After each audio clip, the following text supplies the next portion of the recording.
This week on Hermitcraft. I just heard this crunch from my Minecraft window. Yeah, they're just yeah. And so I opened up Minecraft and Grian, who I think is currently tagged, I'm not 100% certain, but he was there, and you just see this villager head just filling the screen. I almost fell off my chair. It was like 1 o'clock in the morning. Yeah. Welcome to the Hermitcraft recap. My name is Pixel Riffs, our writer is LoyXP, and how do you say acacia?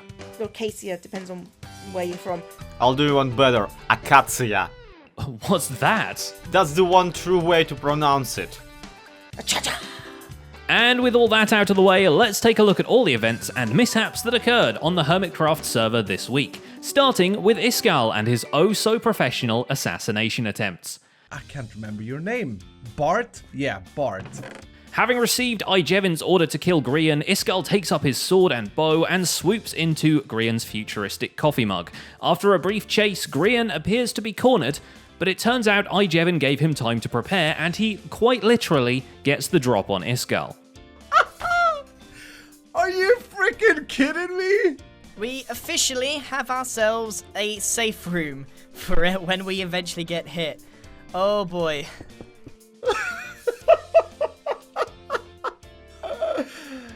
What Grian didn't count on was that there is a fate worse than death, and it's being tagged.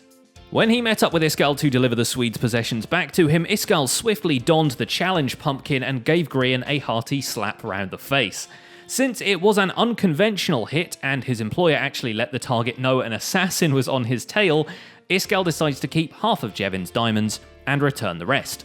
And even though Iskall didn't complete the hit, I think it was well worth the 32 diamonds.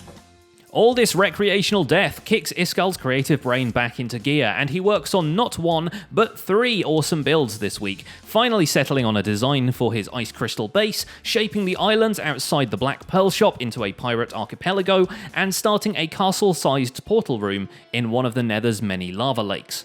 Oh yes, okay, that goes very well with the outskirts. Oh yes, and he also turned the stock exchange into a Bumbo during the most recent livestream day, but False Symmetry added the finishing touches as she saw that bow tie and thought, nah, that's an opportunity for swimwear. This wasn't supposed to be a bikini, it was supposed to be a bow tie. Yes, apparently that's meant to be a bow tie.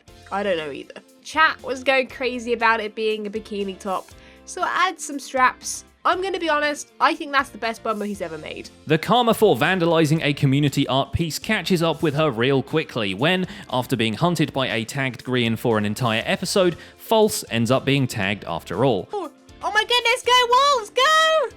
Go Wolves! Yeah, get out of here! To add insult to injury, her tag twist is to give Grian a diamond block.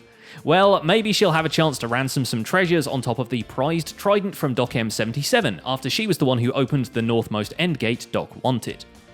What the heck, man? You know, it's like, Iskall, I would, you know, if I was a doctor, a medical doctor, that is, I would diagnose some mental illness there. Doc doesn't mind his latest project modelling swimwear, he's more concerned about the inner workings of the stock exchange. This week he sets up individual vaults for the traded companies, complete with locking mechanisms and a wall safe for them each to store their hard swindled diamonds.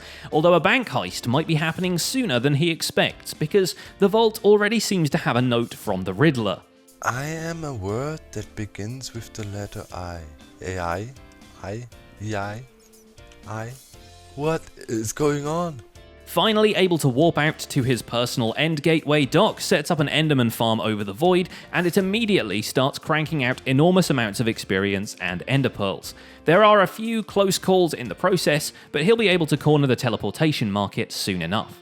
But the Wall Street of Hermitland will have to expand already as new shops and businesses are popping up left and right. Cubfan alone introduces 2 new shops to the commercial area, one selling fried cod in a massive act of revenge on lag-causing sea life called Fishy Foods, because fishy business was already taken by False, and the other selling terracotta, both glazed and coloured varieties, called A Whole Lotta Terracotta, which we have to admit sounds way better than Hey Hey Buy Some Clay. Definitely a sight to behold here. I really like this area, and I'm happy with how the shop turned out. Joe Hills has already jumped on the hay wagon anyway, spending his episode this week trawling the server for nano farms where he can pump out wheat at industrial speeds.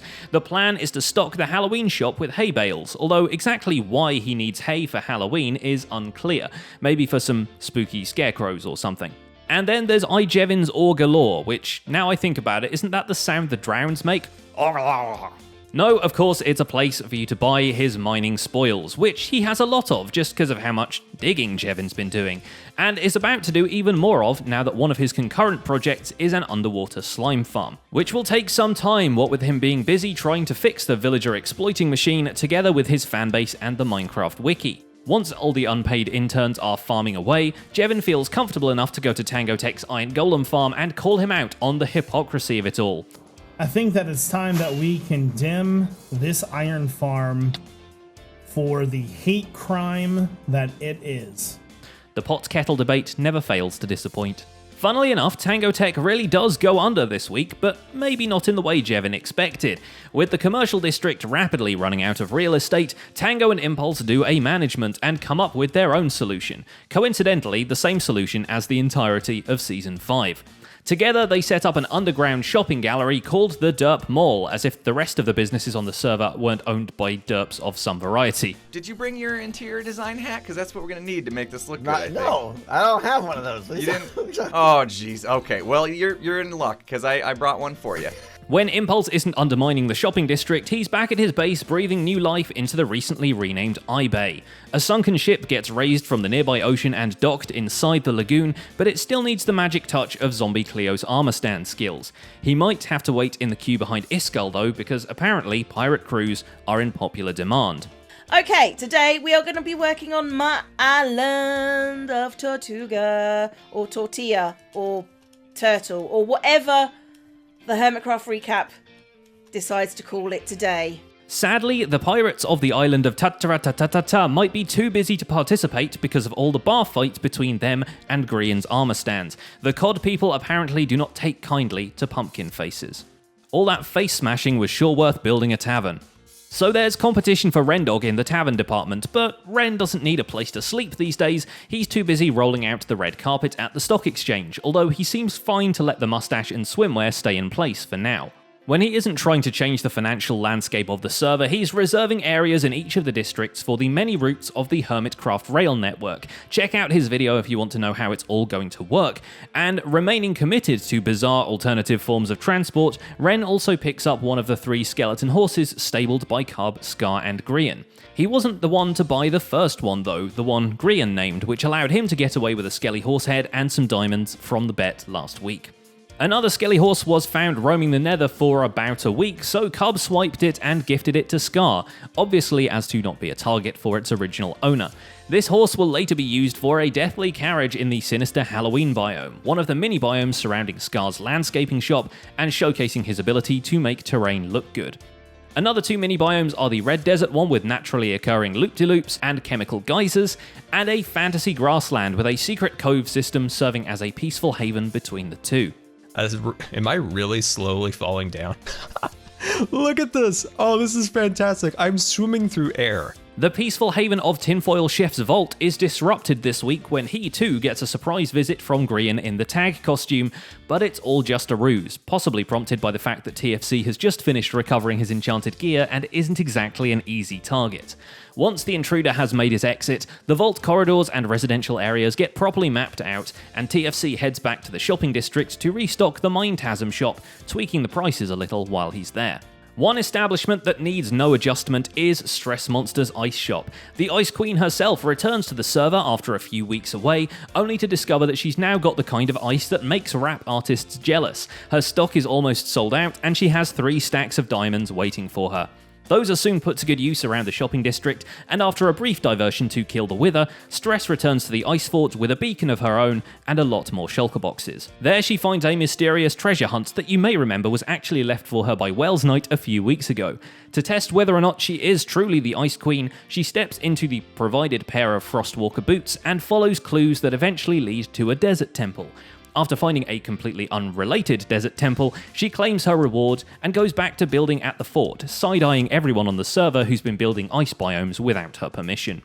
Does that not look like ice to you? Scar's been very naughty. Using the ice. And Mumbo. This might soon include Azuma, who is going on a bit of an ice farm rampage. X tries out a couple of designs for forming giant ice cubes, but doesn't seem to be willing to sell any of the spoils. Instead, his giant project for the week is a much more noticeable Liberty statue wannabe, made entirely out of prismarine variants to match the oxidized copper of the real-life prototype. It is a beautiful reminder of the might and freedom of a Minecraft player. You just might want to put a paper bag over their head there.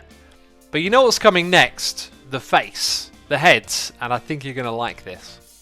And there it is, a glorious villager face, because of course there are villagers to trade with underneath. Well, at least it's a convenient place to plan out your base expansion from. This is kind of difficult to explain from the air, but let me try. Azuma's third episode is spent reminiscing on the many puffer stings he has caused to his server mates. Biffa also makes his way back to the server this week, only to find that Impulse has left death bats in his bookshop. With the Phantoms dispatched and all of his gems traded in for player heads, Biffa goes back to adding some questionably acquired ice to his direct path to the Mesa biome. He's also discovered a skeleton spawner, and rather than use any of the other skeleton spawners available to everyone on the server, he converts it into a quick drop with an enchanting setup nearby. And we finally get some payoff to our recap tag prank when he visits his AFK fish farm, which has, mysteriously, had every single hopper turned around. Speaking of recap tag, we need a new target after the onslaught of well wishes we left at TFC's doorstep last week. And while we work on the infomercial for the Derp Mall, we figured we'd drop some comments on Tango Tech. Your mission this week is to visit Tango's What If Minecraft Had Better Villagers video and type your best attempt at a villager sound in the comments. Because if he wants smarter villagers, let's show him what happens when villagers are smart enough to type YouTube comments. And finally, there's Wells Knight and Mumbo, both doing super smelters at two separate places. Wells chose a remote location for his because hopper lag is something you should be concerned with, unlike getting all that iron, Tango Tech Farm Pass and all. Mumbo just builds his out in the open because he doesn't need to hide in the bushes in case someone tags him. On the other hand, he's stuck buying his iron directly from Ijevin's shop, and he needs a lot of hoppers for the scale he's working with. There's one super smelter just producing the fuel for the other super smelter. At least with this monstrosity constructed, he's able to smelt enough glass to finish off the lower hemisphere of the Remember-All. And after removing all the prank pixel arts from around the base and taking down his day one treehouse build, it feels like the beginning of a new era. Or maybe just a blank canvas for another Bumbo mustache. And that's going to be it for this week's recap. Our writer is LoyXP, and my name is Pixel Riffs. This week I built the coolest nether portal I think I've ever made. You can check that out in the video we've linked in the end cards. Don't forget to leave a like while you're still here, and subscribe so you won't miss future recaps. Thanks for watching, and we'll see you next week.